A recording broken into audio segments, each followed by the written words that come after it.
Hello friends, this is Dr. Ravi Saini. Our today's discussion is about plastids. So plastids are found in all plant cells and in euglenites. Animal cells में plastids जो है वो absent होते हैं. Mainly ये plant cells में और जो euglenites हैं उनमें present होते हैं. These are easily observed under the microscope as they are large. They could be visible by the microscope. They bear some specific pigments, thus imparting specific colors to the plants. Plastid जो है इनमें specific pigments present होते हैं.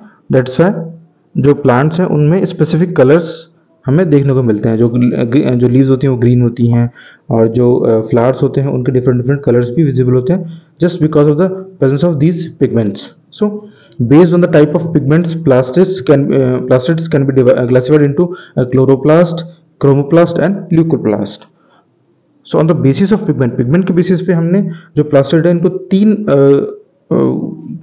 Group में divide किया: chloroplast, chromoplast and leucoplast. The chloroplast contains chlorophyll and carotenoid pigments which are responsible for trapping light energy essential for photosynthesis. जो chloroplast है इनमें क्लोरोफिल पिगमेंट होता है और कैरोटेनॉइड जो है वो पिगमेंट प्रेजेंट होता है जो कि फोटोसिंथेसिस के लिए एनर्जी को ट्रैप करने के लिए रिक्वायर्ड है. इन केस ऑफ क्रोमोप्लास्ट जो फैट सोल्यूबल कैरोटेनॉइड पिगमेंट्स हैं जैसे कि कैरोटीन, ज़ेंथोफिल और अदर्स प्रेजेंट होते हैं. क्लोरोप्लास्ट में तो क्लोरोफिल और कैरोटेनॉइड प्रेजेंट थे और जो क्रोमोप्लास्ट है यहाँ पे कैरोटेनॉइड पिगमेंट प्रेजेंट है जिसमें कि कैरोटीन, ज़ेंथोफिल है. This gives the part of the plant a yellow, orange or red color. जो flowers के जो different colors हैं these are because of presence of chromoplast. जो green color है वो chloroplast की वजह से present है जिसमें कि chlorophyll pigment होता है. The leucoplasts are the colorless plastids of various shapes and sizes with stored nutrients. जो third जो category that is leucoplast ये colorless होते हैं और basically जो plants में जो न्यूट्रिएंट्स स्टोर्ड होते हैं वो ल्यूकोप्लास्ट में स्टोर होते हैं. Amyloplast store carbohydrate. जो इलायोप्लास्ट है they store fats, oils and fats.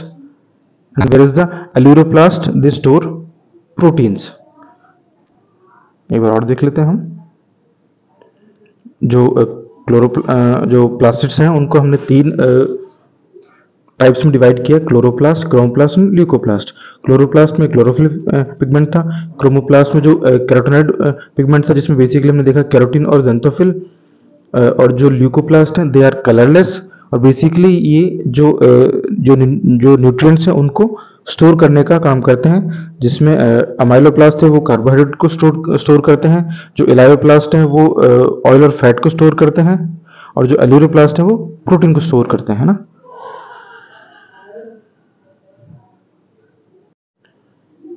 Majority of the chloroplast of the green plants are found in the mesophyll cells of the leaves. जो chloroplast है बेसिकली ये जो mesophyll cells हैं leaves की उनमें present होते हैं. These are lens shaped, oval, spherical, discoid or even ribbon like organelles having a variable length 5 to 10 micrometer or width जो है it is around 2 to 4 micrometer. Their number varies from 1 per cell of the Chlamydomonas. In case of green algae it is up to 20 to 40 per cell in the mesophyll. जो Chlamydomonas है उसमें एक होता है और जो algae हैं green algae उनमें it is up to 20 to 40 per cell. This image is about chloroplast.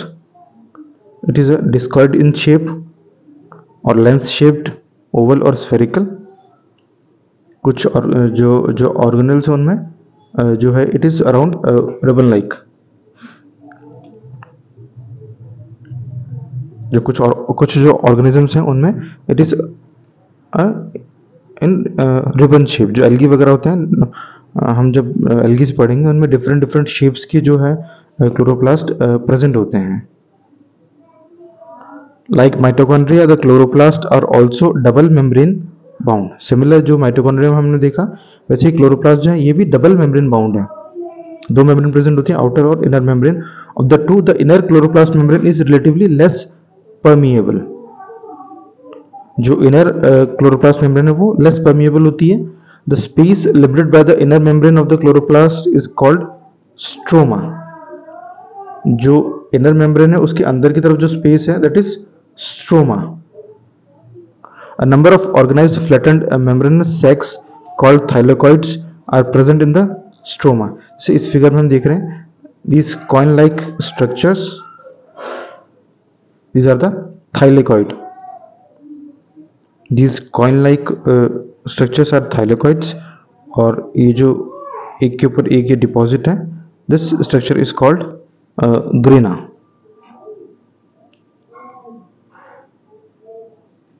In addition, there are flat membranous tubules called the stroma lamellae connecting the thylakoids of different grena. देखिए ये जो एक single coin है, coin like जो structure है that is thylakoid, और जो बहुत सारे जो थाइलेकॉइड हैं वो एक के ऊपर एक डिपॉजिट होके they are forming a grana structure. और यहाँ पे बहुत सारे ग्रेना जो प्रेजेंट है और they are interconnected by the flattened structure.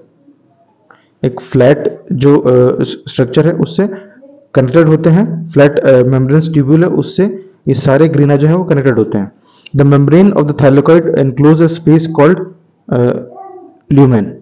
The stroma of the chloroplast contains enzymes required for the synthesis of carbohydrates and proteins. जो स्ट्रोमा है उसमें बहुत सारे एंजाइम्स प्रेजेंट होते हैं और जो कि कार्बोहाइड्रेट और प्रोटीन की सिंथेसिस के लिए रिस्पॉन्सिबल है। It also contain small double standard circular DNA, जैसे माइटोकॉन्ड्रिया में हमने देखा वैसे यहाँ पे भी डबल स्टैंडर्ड सर्कुलर डीएनए और जो राइबोसोम है वो प्रेजेंट है। Chlorophyll pigments are present in the thylakoid. The ribosomes of the chloroplast are smaller 70s then cytoplasmic ribosomes. Mitochondria जो था जैसे वहां पे 70s राइबोसोम प्रेजेंट है, वैसे ही जो क्लोरोप्लास्ट है यहाँ पे भी 70s राइबोसोम जो है वो प्रेजेंट है। पिगमेंट्स तो हम देख ही लिए थे कि जो क्लोरोफिल पिगमेंट है वो क्लोरोप्लास्ट में प्रेजेंट है। डीएनए जो मॉलिक्यूल है वो single that is double standard circular DNA is present. Ribosomes are the granular structures first observed under the electron microscope as dense particle by George Palade. सबसे पहले George पेलाडे ने 1953 में इन जो राइबोसोम्स जो स्ट्रक्चर्स हैं इनको ऑब्जर्व किया under the electron microscope. They are composed of ribonucleic acid and proteins and are not surrounded by any membrane. जो राइबोसोम्स हैं वो राइबोन्यूक्लिक एसिड और जो प्रोटीन है उससे बनते हैं, but they are not surrounded by any membrane. इनके आउटर जो कोई कवरिंग नहीं होता है। The eukaryotic ribosomes are 80s while the prokaryotic ribosomes are 70s। जो यूकैरियोटिक राइबोसोम्स है वो 80s हैं और जो प्रोकैरियोटिक राइबोसोम है वो 70s हैं। इनके टाइप्स हैं वो डिफरेंशिएशन की बेसिस पे है। सेंट्रीफिकेशन टेक्निक होती है उसमें जब इनको डिफरेंशिएट करते हैं तो सेडिमेंटेशन रेट होती है basically. So just don't bother about it. Each ribosome has two subunits, larger and smaller subunit. The two subunits of 80 ribosomes are 60 and 40s। जो 80s राइबोसोम है उसकी जो दो सबयूनिट है वो 60 और 40s है, और जो 70s राइबोसोम है उसकी जो दो सबयूनिट्स है these are 50 and 30s। This S is called Swedberg unit, which stands for sedimentation coefficient. It is indirectly a measure of density and size. Both 70s and 80s ribosomes are composed of two subunits. जो ribosomes के हमने यहाँ पे दो subunits देखी, 70s और 80s, दोनों ही subunits, दोनों ही जो ribosomes के जो types हैं वो दोनों दो subunit से बनते हैं। 70s भी दो सब यूनिट से बनता है और 80s भी दो सब यूनिट से बनता है। एक लार्जर सब यूनिट होती है, एक स्मॉलर सब यूनिट होती है। In this image it is also visible, this one is a large सब unit, this one is a small सब यूनिट, और जो एक कंबाइंड फॉर्म में इस तरीके से दिखते हैं 70s एंड 80s राइबोसोम।